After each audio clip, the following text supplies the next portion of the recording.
Je m'appelle Sarah Fechtenbaum et je travaille au laboratoire d'astrophysique de Bordeaux. Ce laboratoire fait partie de l'Observatoire Aquitain des sciences de l'univers, qui dépend du CNRS et de l'Université de Bordeaux. Je suis docteur en astrophysique et je viens juste de terminer ma thèse au sein de l'équipe Formation stellaire. Durant ma thèse, je me suis demandé comment naissent les étoiles massives, c'est-à-dire de plus de 8 fois la masse du Soleil. Ces étoiles sont rares mais fondamentales dans l'univers. Par leur très forte luminosité, par leur vent stellaire ou encore par leur mort en supernova, elles façonnent leur environnement et dominent véritablement la luminosité et la dynamique des galaxies. Ce que l'on sait aujourd'hui, c'est que les étoiles naissent au sein de vastes nuages de gaz et de poussière, comme la nébuleuse d'Orion par exemple.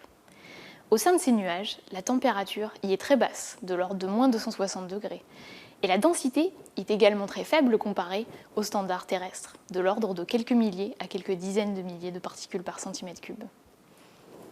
Au sein de ces nuages, on rencontre des régions de densité plus importantes que l'on appelle des cœurs préstellaires.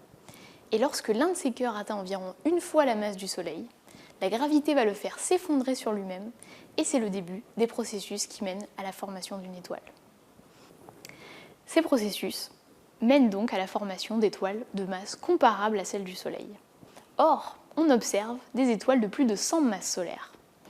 La question de l'origine de ces masses importantes reste donc ouverte encore aujourd'hui. Pour progresser sur cette question, j'ai étudié une protoétoile particulière appelée N63, située dans la région du Cygne qui contient un vaste nuage moléculaire. N63 est à la fois jeune, massive et isolée, ce qui la rend parfaite pour notre étude.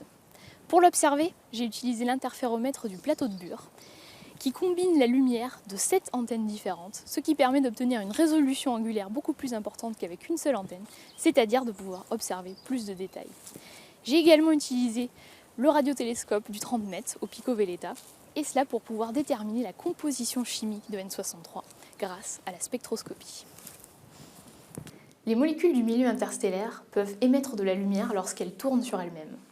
Comme les différentes couleurs de l'arc-en-ciel, on peut décomposer cette lumière en différentes longueurs d'onde. C'est ce qu'on appelle la spectroscopie. On observe alors un spectre, c'est-à-dire l'intensité de la lumière en fonction de la couleur ou encore de la fréquence ou de la longueur d'onde.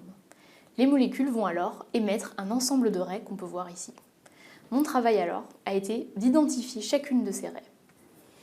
Ici, on voit un très grand nombre de raies. On va zoomer un petit peu sur le spectre pour voir un petit peu mieux. Je continue à zoomer ici jusqu'à ce qu'on voit apparaître les raies individuelles. Et donc là, on voit quelques exemples de molécules que j'ai pu identifier vers cette protoétoile. Ces molécules nous renseignent sur les conditions physiques qui règnent dans la protoétoile, comme la température ou la densité, mais aussi elles nous renseignent sur les processus de formation des étoiles. Parmi toutes ces molécules, j'ai pu détecter un ion particulier, CF+. C'était la première détection vers une protoétoile, donc ça a donné lieu à une publication. Et ensuite, vous pouvez voir aussi ici qu'il y a de très nombreuses molécules organiques complexes, donc complexes, c'est-à-dire de plus de 6 atomes. Et parmi ces molécules, en particulier, c'est de là qu'on dit prébiotiques, c'est-à-dire qu'on pense pouvoir être à l'origine de la vie. Ce travail a donc fait progresser notre compréhension de la formation de ces molécules complexes dans le milieu interstellaire.